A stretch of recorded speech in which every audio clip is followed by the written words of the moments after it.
ગોપીજનો ભગવદ્ લીલાનું પ્રદર્શન કરતા ફરતા હતા, જેમની ચેતના ચાલી ગઈ હતી, એટલે કે જે બહારના જગતનું ભાન ભૂલી ગયા હતા અને વનમાં ફરતા હતા. આ ગોપીજનો અનેક પ્રકારના હતા. આ ગોપીજનો શાસ્ત્રોનો અભ્યાસ કરીને ભગવદીય બન્યા ન હતા, પણ તેઓ સહજ સ્વભાવથી જ ભગવદીય હતા.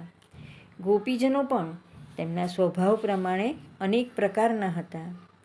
ગોપીજનો જે બોલી રહ્યા હતા તે જ્ઞાન પ્રાપ્ત કરીને બોલતા ન હતા, પણ ભાન વગર બોલી રહ્યા હતા.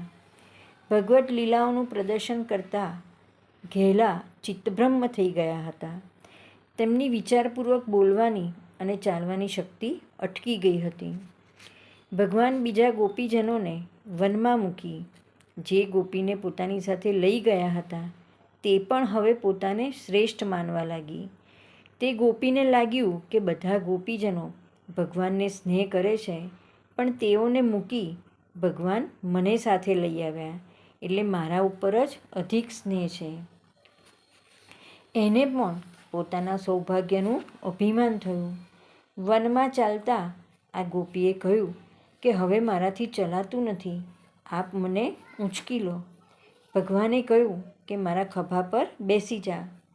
ગોપી જ્યારે ભગવાનના ખભા પર બેસવા ગઈ ત્યારે ભગવાન અંતર્ધ્યાન થઈ ગયા, એટલે તે ગોપી પસ્તાવો કરવા લાગી. ગોપી વિરહમાં અત્યંત વ્યાકુળ થઈ ગઈ છે. હે નાથ, હે રમણ, હે પ્રિયતમ, હે મહાપૂજ, આપ ક્યાં છો? હે સખા, હું તો આપની દાસી છું, મને પાસે આવીને દર્શન આપો, એમ મોટેથી વિલાપ કરે છે. આંખે અંધારા આવી ગયા છે અને પડી જાય છે. ભગવાનને શોધતા ભાન ભૂલેલા ગોપીજનો ત્યાં આવ્યા અને પ્રિયતમના વિયોગથી મૂર્છિત અને દુઃખી પોતાની સખીને જોઈ. સખ્ય ભાવથી ગોપીજનોએ તેને મૂર્છામાંથી જગાડી. જે ગોપીજનો ભગવાનને શોધતા હતા એ તો એમ સમજતા હતા કે ભગવાન તો કૌતુક માટે અંતર્ધ્યાન થયા છે, એમના કોઈ દોષ કે અપરાધને લીધે અંતર્ધ્યાન થયા છે તેમની તેઓને ખબર જ ન હતી. આ ગોપીએ બધી વાત કરી ત્યારે ગોપીજનોને જ્ઞાન થયું. શ્રી મહાપ્રભુજી આ લીલાનું તાત્પર્ય સમજાવે છે. ગોપીજનોને એ ગોપીની વાત સાંભળી જ્ઞાન પ્રાપ્ત થયું કે ભગવાન શોધવાથી મળતા નથી.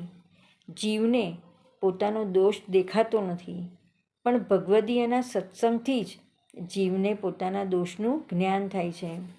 ભગવદીયનો સત્સંગ પણ માત્ર પ્રભુની કૃપાથી જ થાય છે. ગોપીજનોને આ ગોપીના સત્સંગથી પોતાના દોષનું જ્ઞાન થયું. ભગવાન અમારા અપરાધથી જ અમને ત્યજીને ગયા છે તેવું ભાન થયું. ત્યારે ભગવાન હવે અમારા ઉપર કૃપા કેમ કરે તેનો વિચાર કર્યો અને ભગવાનની આરાધના કરવા લાગ્યા. વનમાં જ્યાં સુધી ચંદ્રનો પ્રકાશ હતો ત્યાં સુધી ગોપીજનો ફરતા રહ્યા, પણ જ્યાં અંધારું હતું ત્યાંથી તે બધા ભગવાનની પ્રેરણાથી પાછા ફર્યા. આ ગોપીજનોનું મન ભગવાનમાં જ લાગી ગયું હતું. તે ભગવદ્ લીલાની જ વાતો કરતા. તેમના દેહની ક્રિયાઓ પણ ભગવદ્મય બની ગઈ હતી. તેમનો આત્મા પણ પ્રભુમય થઈ ગયો હતો. ભગવાનના યશોગાન ગાતા ગાતા તેમને પોતાનું ઘર કે આત્મા પણ યાદ ન આવ્યા. પહેલાં શ્રી યમુનાજીના તટ પર આ ગોપીજનો હતા, ફરી ફરીને પાછા ત્યાં આવ્યા અને ભેગા થઈ ભગવાન શ્રી કૃષ્ણનું ગાન કર્યું.